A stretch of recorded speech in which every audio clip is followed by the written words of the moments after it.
रमेश महाराज जी।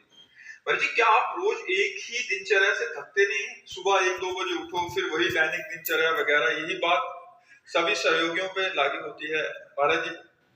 थकने की तो बात जाने तो समय कम पड़ता है। रोज ऐसा लगता है कि आज हमारा भजन कम हुआ, आज हमारे और समय मिलता और भजन करता।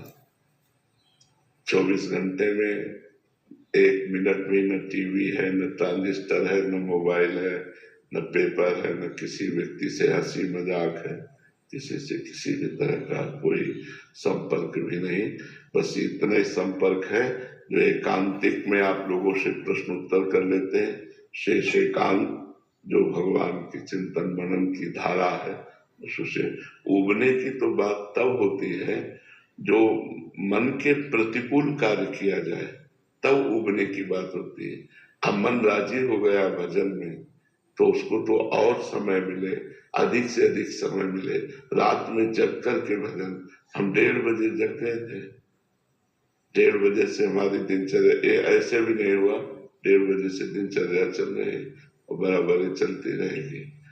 तो थकने का तो नाम नहीं, अंदर और जलन है कि अभी जो भजन होना चाहिए, जितना होना चाहिए उतना नहीं हो पा रहा हमसे, हमें और भजन करना है।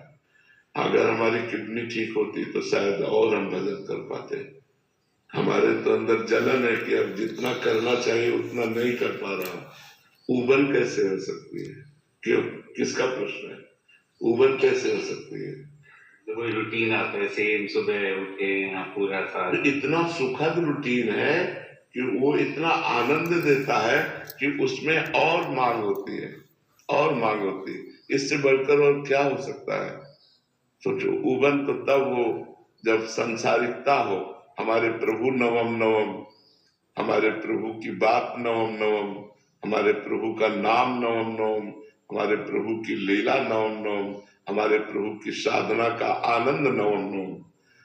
नयो नेह नव रंग नयो रस नवल श्याम वृषभानु किशोरी, नव पीतांबर नवल चूनरी, नई नई बूंदन भींजत गोरी, नव वृंदावन हरित मनोहर, नव चातक बोलत मोर मोरी, नव मुरली जो मल्हार नई गति, श्रवण सुनत आए घन घोरी, नव भूषण नव मुकुट विराजत, नई नई उरप लेत थोड़ी थोड़ी, जैसे हित हरिवंश आशीष देत मुख चिरजीवो को कल्याणोरी। सब कुछ हमारे प्रभु का नया है। पुराना हो तो जी उबे, नाम नया नया लगता है, रूप नया नया लगता है, सब नवम नवम है। पुराना हो ना तो ये लगे बार बार रिपीट कर रहे हुए, थकान लगे। मुझे थकान नहीं, मुझे और नशा चढ़ता है, और जपूं और देखूं और गाऊं और रटूं और जगूं और रोऊं, ऐसा लगता है। तो हमें तो थकान तो महसूस नहीं होती, उबन भी महसूस नहीं होती गुरु कृपा से। बस यही लगता है कि और भूख लग रही है, और भजन की भूख लग रही है, और प्रभु के लीला गायन की, प्रभु के लीला चिंतन की। तो इसमें उबन तो है। इस संसारिक दृष्टिकोण से तो ये सब कि हम नया नया चीज देखना चाहते हैं। जैसे आप पूरे साल यही पीला ही डालना है और तो लाल डाल सकते हैं, पीला डाल सकते हैं, काला डाल सकते हैं, तो यही तिलक लगाना है, उतना ही करना है श्रृंगार भी प्रभु का। तो इसमें उबन नहीं होती महाराज जी? बिल्कुल नहीं होती। अच्छा, और क्या, चलो आज अमेरिका घूमने चलते हैं, आज बेंगलोर चलते हैं, पूरा साल 6 महीने वृंदावन में इसी कुटिया में रहे। उबन नहीं होती। ये कुटिया तो बहुत बड़ी, हमको तो रसोई जितना भी मिल जाए तो एकांत में समय व्यतीत कर लें, बस चुपचाप निरंतर चित्त को प्रभु में जब लगा देते हैं ना, तो सब बाहरी बातें अच्छी नहीं लगती।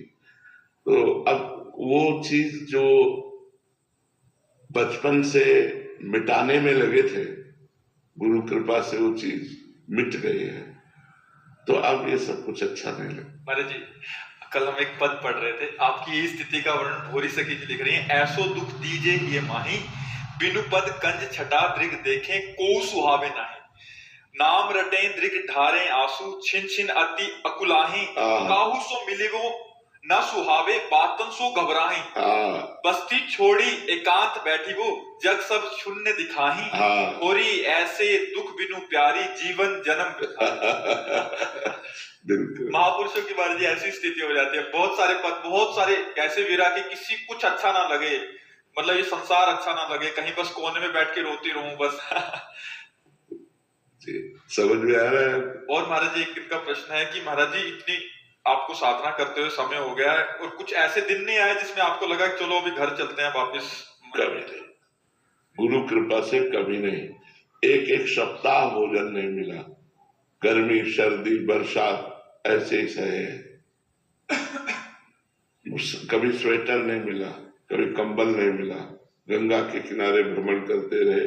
आज के मतलब 27 वर्ष पहले, 27 साल तो वृंदावन रहते हो गए। ये अभी जो सुविधा देख रहे हो 10-12 वर्ष की है। ये पूरा जीवन कष्ट में, पर भगवान की कृपा से कभी एक दिन भी ऐसा नहीं आया चलो घर चलते हैं। जिस दिन से घर से निकले आज तक घर नहीं गए। जिस दिन से घर की रसोई में भोजन पाकर त्यागा, आज तक कभी किसी के घर की रसोई में भोजन नहीं किया। अब यहाँ वृंदावन में थोड़ा नियम शिथिल हो गया, शरीर रोग ग्रसित है तो यहाँ बन जाता है, कोई बना के दे दिया तो ऐसे नहीं। माधुकरी के सिवा और आकाश वृत्ति जो हमारे सामने परमात्मा भेज दे वही हम खाएंगे, अन्यथा नहीं खाएंगे, किसी से मांगेंगे नहीं। बहुत आनंद का विषय है, चूंकि अब आप लोग ऐसे संसार में लगे हो तो वहां से देखने पे लगता है कि यार हाँ ऐसा दुख को हमने अपना साथी चुना है, अपना मित्र चुना है। तो सुख की अगर चाह होती तो दुख से उब कर घर भाग जाने की बात होती। जब मैंने दुख को ही अपना मित्र माना है तो सुख की चाह ही नहीं है, सांसारिक सुख की चाह ही नहीं है। सुविधा ये सब हम इन सुविधाओं के अधीन नहीं है, ऐसी वैसी ये सब सुविधा से तो शरीर रोग इसलिए